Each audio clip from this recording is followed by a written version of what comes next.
Hello again, everyone, and welcome back. My name is Joe Zedalis from NJ Advanced Media, and I'm joined by my colleagues Pat Lanni and Bill Evans, and we're previewing the 14 weight classes at this weekend's NJSIAA Championships in Atlantic City.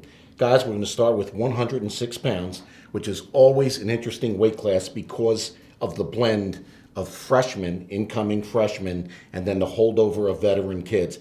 And this is a really, really talent-filled weight class.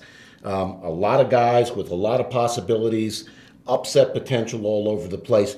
But we're going to start with the guy at the top of the bracket, and that's Dante Mininno of Gateway Woodbury. Bill, what can you tell us about him? Dante's one of the most exciting wrestlers in the state. Him and his twin brother Antonio wrestle 106 and 113 for Gateway Woodbury. They're both great in scrambles. They both like to attack.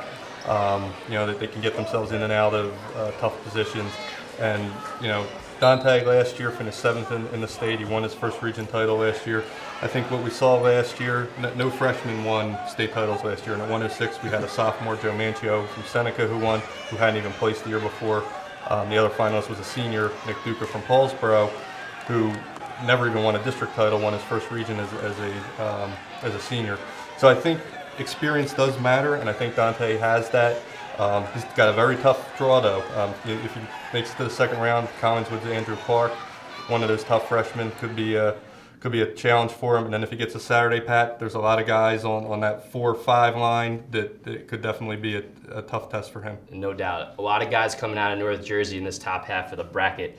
The guy who really shook things up here was Passaic Valley's Nick Denora, who got a 1-0 decision over freshman Dylan Cedeno from Fairlawn at Regions. Really one of the big upsets of the whole weekend.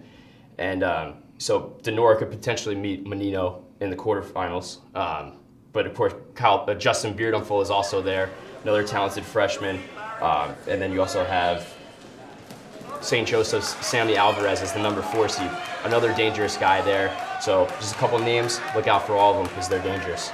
Well, the guy I like in the upper bracket is 12th seeded Nick Schutzenhofer from Christian Brothers Academy.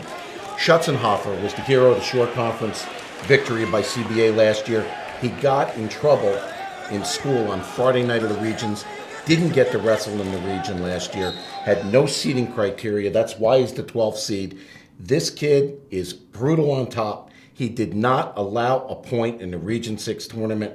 He has a killer tilt. He's good with the ball and chain. He's good with the 2-on-1. He's got great elevation.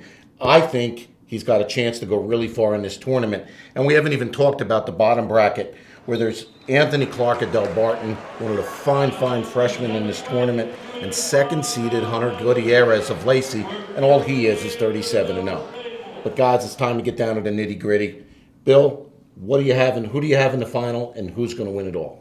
Like you said, I do value that experience. I do think for Mininno, it's a very tough draw. Kind of like last year when I said all year at 132, I thought Zach Firestone from Clearview was the best kid in the bracket, and even though he had the toughest draw, I thought he was going to win. I'm gonna go that way again. I think Dante Mininno fights through all those tough matches and wins this title against Anthony Clark of Delbarton, who comes out of the other side.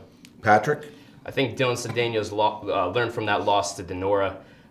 He's been a highly touted freshman all year in the national rankings and really scrappy. I really like Cedeno. I think Cedeno can get through here to the final. And on the bottom half of the bracket, we talked about Clark. He's just fundamentally sound and just wrestles with that fundamental Delbarton style. So I'm taking Anthony Clark to win it all over Dylan Cedeno from Fairlawn. I'm going to go a little different. I like Clark coming out of the bottom bracket as well, but I'm going to go with the experience, and I'm going to pick Schutzenhofer, who's extremely motivated because it's his one and only shot in Atlantic City to win it all. So stick with us. We're going to preview the 113-pound weight class next. This is Joe Zedalis for NJ Advanced Media.